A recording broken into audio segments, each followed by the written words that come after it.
Hello साथियों। सभी साथियों का हमारे यूट्यूब चैनल पर स्वागत है। लोकसभा चुनाव 2024 की वीडियो सीरीज़ में आज हम लोग डिस्कस करेंगे मतदान अभिकर्ता या एजेंट जो हम बनाते हैं, उनके लिए कौन कौन से प्रपत्र हैं, कौन से फॉर्म भरने पड़ते हैं, कहाँ कहाँ पर लेखा किया जाता है।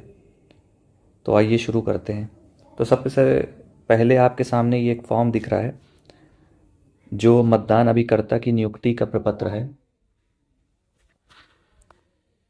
तो जब मतदान अभिकर्ता आता है तो अपने साथ ये फॉर्म लेकर आता है या हमको उसको ये फॉर्म अपने पास से देना पड़ता है। जो हमें सारे प्रपत्र मिलेंगे उसमें ये फॉर्म भी मिलेगा, तो ये प्रपत्र हमें उसको प्रोवाइड कराना है या वो खुद लेकर आएगा। तो इसमें क्या है, मैं डैश जो ऊपरणी वर्णित निर्वाचन में अभ्यर्थी हूँ, यहाँ पर जो कैंडिडेट है जिससे संबंधित वो एजेंट आया है उसका नाम भरा जाएगा। अभ्यर्थी का नाम मतलब कैंडिडेट का नाम, जो चुनाव लड़ रहा है जिससे संबंधित वो एजेंट है जिस पार्टी का, XYZ। इसके बाद एक डैश है, इसको आप छोड़ दीजिएगा, इसका कोई रेलेवेंस नहीं है यहाँ पे। इसके बाद एतत् द्वारा नाम और पता को, ठीक है, तो यहाँ पर नाम और लिखना है एजेंट का नाम। मान लीजिए लिख लेते हैं भोला राम,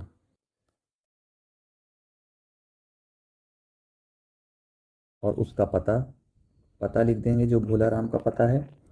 और इसके बाद जो भी बूथ संख्या होगी, संख्यांक वाले मतदान केंद्र, तो बूथ संख्या मान लीजिए कि 290 है, वो यहाँ पर भर दी जाएगी। मतदान केंद्र में मतदान के लिए नियत स्थान, अब ये नियत स्थान मतदान केंद्र का जो हम भर रहे थे पीठासीन की डायरी में, प्राथमिक विद्यालय कक्ष संख्या 2, ये हो जाएगा स्थान। मैं हाजिर रहने के लिए मतदान अभिकर्ता के रूप में नियुक्त करता हूँ। इसके बाद यहाँ पर स्थान आ जाएगा, जो भी स्थान होगा, जगह का नाम और यहाँ पे दिनांक। ठीक है, स्थान में लिखे देता हूँ फतेहपुर। इसके बाद यहाँ पर एजेंट के साइन होंगे, एजेंट के साइन।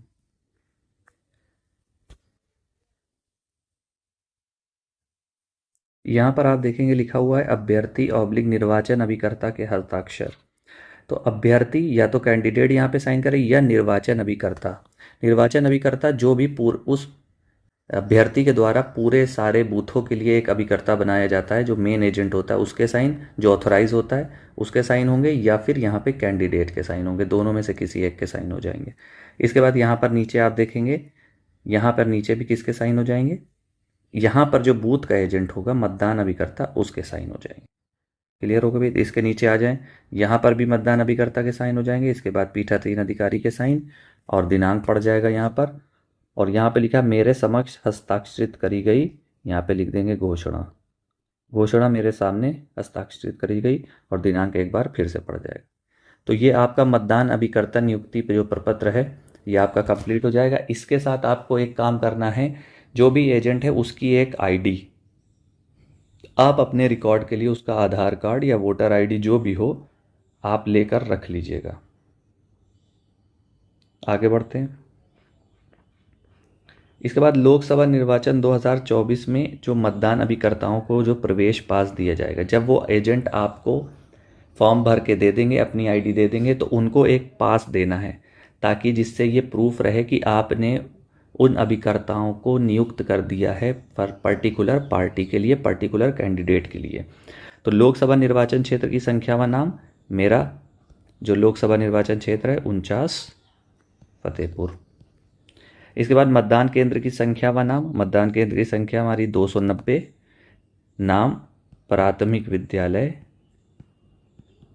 कक्ष संख्या 2, उम्मीदवार का नाम XYZ जो भी होगा, मतदान अभिकर्ता का नाम भोला राम। और राहत अभिकर्ताओं को, अगर 2 एजेंट नियुक्त हुए हैं एक ही पार्टी के, तो यहाँ पर जब ये जाएगा तो उसकी जगह ये अपॉइंट हो जाएगा।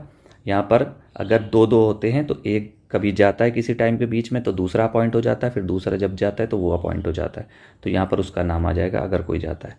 यहाँ पीठासीन अधिकारी के हस्ताक्षर हो जाएंगे। तो इस प्रकार के लगभग 10 पास आपको दिए जाएंगे। तो जितने पास होंगे उनके हिसाब से जितने एजेंट होंगे आप भर दिए जाए, उनको भर देंगे। ये सेम पास है नीचे। अब ये देखिए, एक लेखा अंको अनुलग्नक तैयार करना है जिसमें मतदान अभिकर्ताओं को निर्गत किए गए प्रवेश पत्रों का लेखा करना है हमको। तो सबसे पहले इसमें देखिए, लोकसभा निर्वाचन क्षेत्र की संख्या व नाम 49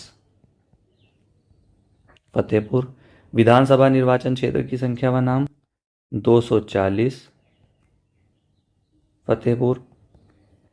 मतदान स्थल की संख्या व नाम वही 290 प्राथमिक विद्यालय कक्ष संख्या 2। लड़ने वाले उम्मीदवारों की कुल संख्या मान लीजिए कि 8 कैंडिडेट लड़ रहे हैं। मतदान सामग्री के साथ प्राप्त किए गए प्रवेश पत्रों की संख्या 10। मतदान अभिकर्ताओं को निर्गत किए गए प्रवेश पत्रों का विवरण यहाँ पे आप लिख दीजिए, 5 को निर्गत करे गए हैं।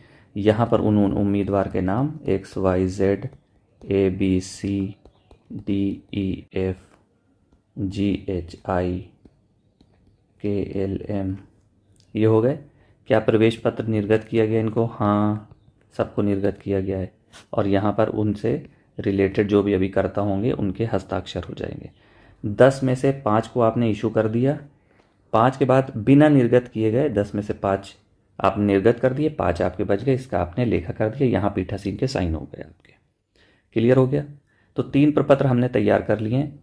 एक हमने नियुक्ति प्रपत्र तैयार कर लिया, एजेंट को पास दे दिया, उस पास का लेखा कर दिया।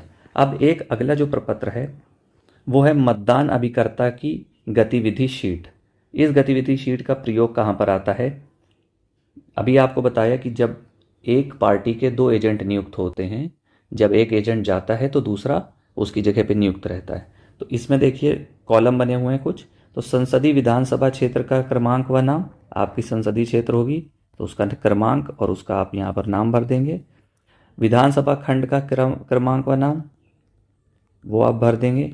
ये सारी चीज़ें आपको निर्वाचक नामावली से मिल जाएगी। अभ्यर्थी का नाम XYZ, राजनीतिक दल का नाम आप कुछ भी लिख सकते हैं, राजनीतिक दल का नाम, मतदान अभिकर्ता स्थानापन्न अभिकर्ता का नाम। यहाँ पर आपको एजेंटों का नाम लिखना है, जो आ रहा है जा रहा है उसका नाम लिखना है।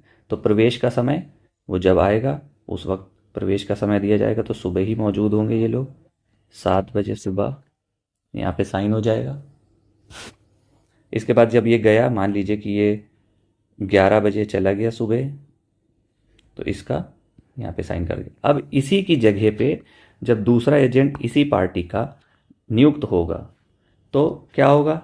अभ्यर्थी वही है XYZ, राजनीतिक दल का नाम वही है ABC, और यहाँ पर उस एजेंट का नाम आ गया।